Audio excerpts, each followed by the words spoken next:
Max Verstappen became a three-time world champion on a weekend dominated by tyres and Lewis Hamilton's collision with George Russell. So there's plenty of talking points from the Qatar GP. And yeah, there's only one place to start. New crown world champion Max Verstappen. Not only has he joined the elite three-time winners club, but also the extra exclusive drivers to won three in a row. It was largely a case of more of the same from the sports undisputed top dog as he made limited work on to take control on Friday. There's a rear blip as he was outpaced by McLaren in success and the sprint. But yeah, still an impressive performance. And it was a struggling Rebel teammate who handed him the title. The fact he broadly attempted to chase down victory before him set off seconds just kind of shows his desire. He only had to wait 24 hours to quench that thirst for victory, typically composed display to overcome and get his 14th victory of the season. With the title wrapped up with 5 races to go, Verstappen now has the opportunity to set wins and points total record for the season that will stand for a very long time. The Dutchman, who turns 26 this week, insists he isn't overly interested in record, but he's certainly going to be breaking some in the coming weeks. But the drivers to deny Verstappen a perfect weekend was Oscar Piastri, as he claimed to made an F1 sprint pole and backed out of the first victory. There were several impressive elements to Aussie's rookie driving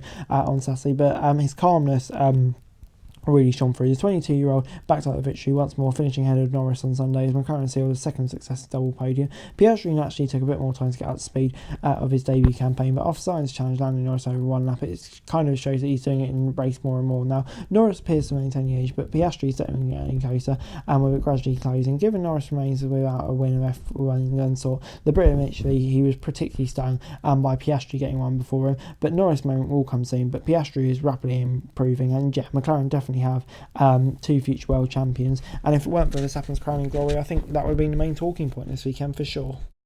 If McLaren team principal Andreas Stella needed a reminder of the risk of having 2 evenly matched drivers, Lewis Hamilton and George Russell offered it up at the start of Sunday's race. Having engaged some previous eye-catching drills in Singapore and Japan, the pair came together in dramatic corner in the first corner, throwing away potentially significant points in the battle for the second. Hamilton, who suffered the racing damage, took responsibility for the collision, except his attempted pass around Russell was left him with nowhere to go. While both were understandably frustrated over team radio in the immediate aftermath, the Brits had all the reins things, insisting their relationship strong. Although Hamilton accepted blame, his attempt to make the move was understandable given he got the best ref away. There's also an argument that Hamilton starting on soft, maybe Russell should have let him go, play strategy, etc. One can imagine that it would be tough to convince Russell this is a good idea, but with mandated starts and different strategies and different tyre sets remaining, it would have made sense. It should also be noted that recent on-track escalation came on without the absence of Toto Wolff, who's had knee surgery, so there's little doubt that Wolff will be laying down the law ahead of the US GP and will be unlikely to repeat that anytime soon.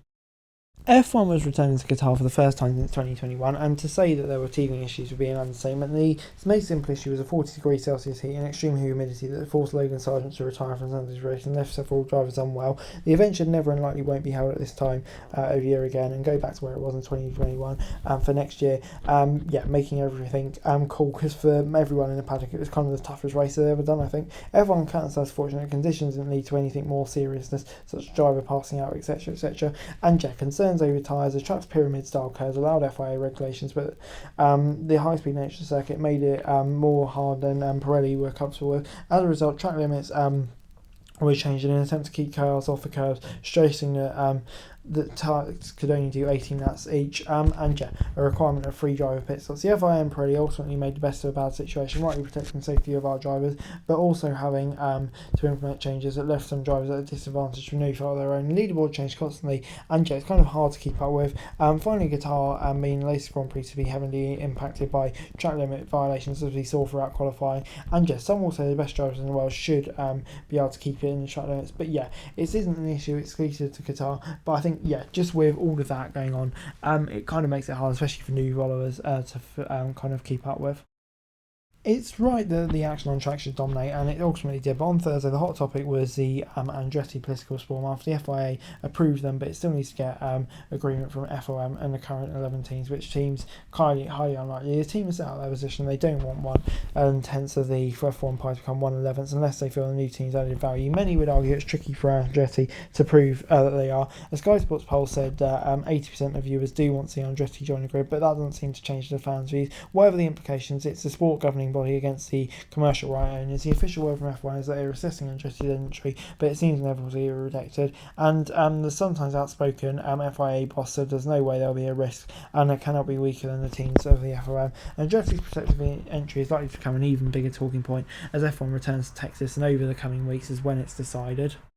And before I go, let me run you through the classification from the Qatar Grand Prix. Verstappen obviously winning, dominant drive from him, never really felt like under much pressure. Piastri was only 5 seconds back, closer than I thought really, to be honest. But yeah, still, great job from Piastri. He's kind of really shown himself as a driver who can beat Norris this weekend. Norris was close behind, but just didn't have the pace to get past him. But yeah, another double podium for McLaren, they're flying along. Russell fourth, great drive from him, great recovery drive, obviously the start tangle. I think, yeah, Hamilton's fault, but I think also at the same time, Mercedes could have played that better as well, to be honest.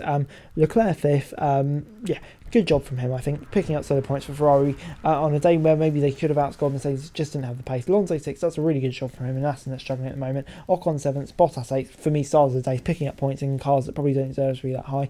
Perez in ninth was really disappointing, I think, yeah, lapped by his teammates, just not good enough really. So Zhou 10th, picking up a crucial point for Alpha, which could be crucial coming from low down as well. Stroll be gutted not to pick up a point, and really should be finishing ahead of the likes of Alfa Romeo, even from where he started. I think Joe even started below him, didn't he? Gasly 12th, disappointing compared to where Ocon is. And then, yeah, you've got lights of Albon and Haas's, AlphaTauris, that just weren't really near points. Sargent, obviously hope he gets well soon, and all the drivers are affected. And then Sainz, so unlucky with DNS. Yeah, bit of a shame for Ferrari, because it's a big opportunity to outscore Mercedes, just didn't pan out that way.